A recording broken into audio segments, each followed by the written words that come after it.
بسم اللہ الرحمن الرحیم۔ السلام علیکم، میں ہوں آپ کا بھائی عباس حمدانی اور آپ دیکھ رہے ہیں جعفری آرٹ ٹی وی۔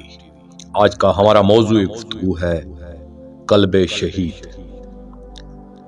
دوستو، یہ وہ منزل ہے کہ نفس سے جنگ جاری ہے، ہار جیت کا فیصلہ نہیں ہوگا، مگر اس جنگ میں انسان کو بہت سا مال غنیمت ملتا ہے جو باطنی قوتوں کا خزانہ ہوتا ہے۔ سب سے پہلے اسے جو چیز حاصل ہوتی ہے وہ ہے قلب شہید، یعنی وہ قلب ملتا ہے کہ جو حامل مشاہدہ ہوتا ہے۔ شاہد اور شہید میں بھی فرق ہے۔ اللہ تعالیٰ نے قرآن کریم کی 50ویں سورہ کاف میں فرمایا ہے، یعنی اس میں ایک خاص بات ہے کہ جس سے قلب شہید کا حصول ہوا اور اسے سماعت القا ہوتی ہے۔ یعنی ایک تو یہ ثابت ہوتا ہے کہ سماعت القا ہوتی ہے کیونکہ اب یہ سراپا محبوب خالق ہے، جیسے حدیث قدسی کا ایک فرمان ہے، یعنی تائیں کہ میں اسے اپنا محبوب بنا لیتا ہوں، اور جسے میں اپنا محبوب بنا لیتا ہوں پھر میں اس کی سماعت بن جاتا ہوں کہ جس سے وہ سنتا ہے، اور میں اس کی آنکھیں بن جاتا ہوں جس سے وہ دیکھتا ہے۔ تائیں کہ فرمایا، یعنی وہ مجھ سے سنتا ہے، مجھ سے دیکھتا ہے، مجھ سے پکڑتا ہے، مجھ سے بولتا ہے، مجھ سے چلتا ہے۔ القائے سماعت اور قلب شہید گویا لازم و ملزوم ہے۔ اس سے ثابت ہوا کہ قلب شہید کا لازمہ ہے رفع حجاب، یعنی آنکھوں سے حجابات اٹھ جاتے ہیں۔ اخبار غیب اور غیب خلق کا وہ مشاہدہ کرتا ہے کہ انا کافی ذالک الذکر، سے ثابت ہے کہ یہاں ذکر سے مراد مشاہدہ ہے، کیونکہ ذکر سے مراد صرف زبان سے یاد کرنا نہیں ہے بلکہ ارتکاز توجہ کا نام ہے۔ ذکر جیسے فرمان ہے کہ فذکر اللہ کثیرا، اللہ کو بہت کثرت سے یاد کرو۔ گویا صرف یہ اللہ یا اللہ ہی نہیں کہنا بلکہ افعال میں بھی اس کی خوشنودی کو سامنے رکھو۔ جملہ آمور کو محرک وہی ہو۔ اگر ذکر سے مراد صرف زبانی جاب ہو تو فذکرونی اذکرکم کا کیا ترجمہ ہوگا کہ تم اللہ کو یاد کرو زبان سے اور وہ تمہیں یاد کرے زبان سے؟ کیا اللہ مخلوق کو ذکر جاب سے یاد کرتا ہے؟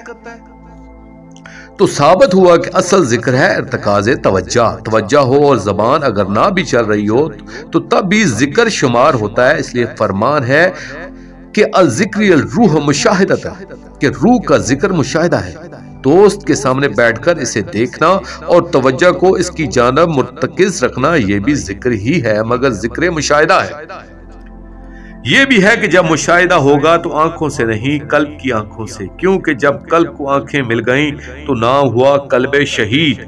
اور مالک حقیقی فرماتا ہے کہ انا فی ذالک الذکر، کہ اس قلب میں ایک ذکر موجود ہے، اسی کا نام ہے مقام حقیقت، کہ نور قدیم الاصل نے فرمایا کہ والحقیقت حالی، یہاں موجودات کی حقیقت کھل جاتی ہے، حقائق اشیاء سامنے آ جاتے ہیں، راز ہائے حق منکشف ہو جاتے ہیں، نفس کی کشمکش ختم ہو جاتی ہے، یہ قدموں میں جھک جاتا ہے، جنگ کا فیصلہ ہو جاتا ہے، نفس نے گویا ہتھیار ڈال دیے، بڑی قیامت خیز جنگ کے بعد کچھ سکون ہوا، مگر کب؟